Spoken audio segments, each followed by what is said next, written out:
नमस्कार शेतकरी मित्रांनो, शेतकऱ्यांसाठी अत्यंत आनंदाची बातमी की राज्यात जून 2024 ते ऑगस्ट 2024 या कालावधीमध्ये अतिवृष्टी झालेल्या शेतपिकांच्या नुकसानीसाठी शेतकऱ्यांना मदत देण्याकरिता 237,07,13,000 रुपये एवढा निधी हा मंजूर करण्यात आलेला आहे आणि हा निधी 12 जिल्ह्यातील शेतकऱ्यांना वाटप करण्यात येणार आहे।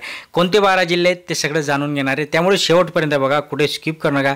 अजून सबस्क्राइब केलं नसेल सबस्क्राइब करा, जास्तीत जास्त लाईक करा। ओके, याबाबतचा जो काही शासन निर्णय निर्गमित करण्यात आल्याने संबंधित शेतकऱ्यांना याचा लाभ होईल अशी माहिती मदत पुनर्वसन व आपत्ती विभाग यांच्याकडून अनिल पाटील यांनी दिली आहे।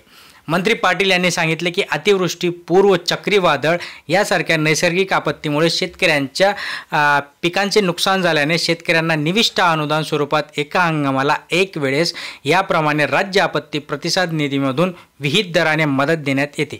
तसेच राज्य आपत्ती प्रतिसाद निधीच्या इतर मान्य बाबींकरिता देखील विहित दराने मदत देण्यात येते। केंद्र शासनाने विहित केलेल्या निर्गमित नैसर्गिक आपत्ती व्यतिरिक्त राज्य शासनाने अवेळी पाऊस, अतिवृष्टी, वीज कोसळणे, समुद्राचे उधाण व आकस्मिक आग या आपत्तींमुळे बाधित होणाऱ्या नागरिकांना मदत देण्यासाठी धोरण निश्चित केले आहे आणि सततचा पाऊस ही एक नैसर्गिक आपत्ती देखील घोषित करण्यात आली।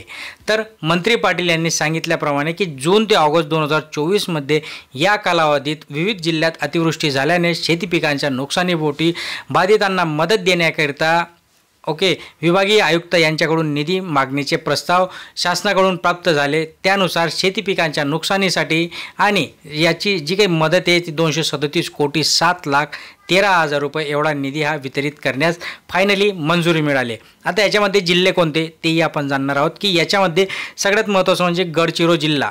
गडचिरोलीसाठी 5,772 लाख रुपये एवढे मंजूर झाले। तर वर्धा जिल्ह्यासाठी 3,699 लक्ष एवढी अमाऊंट आहे। चंद्रपूर जिल्ह्यासाठी 7,429.22 लक्ष। तर नागपूर जिल्ह्यासाठी 1,836.56 लक्ष कोटी। तर पुणे जिल्ह्यासाठी 4,508 कोटी रुपये।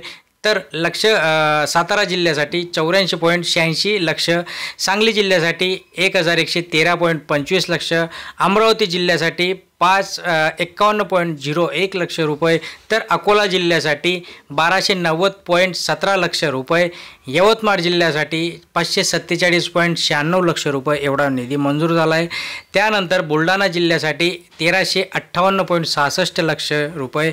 वाशिम जिल्ह्यासाठी 72.55 लक्ष रुपये। असे टोटल 237,07,13,000 एवढा निधी हा वितरित करण्यास मंजूर देण्यात आली आहे आणि याच्यातनं आता शेतकऱ्यांना चांगला फायदा होणार आहे। महत्त्वाचा मुद्दा होता, निर्णय होता। आता याची पुढची कशी असणार आहे प्रोसेस तेही जाणणार आहोत पुढच्या व्हिडिओमध्ये। त्यासाठी सबस्क्राईब करून ठेवा, लाईक करा, शेअर करा। धन्यवाद।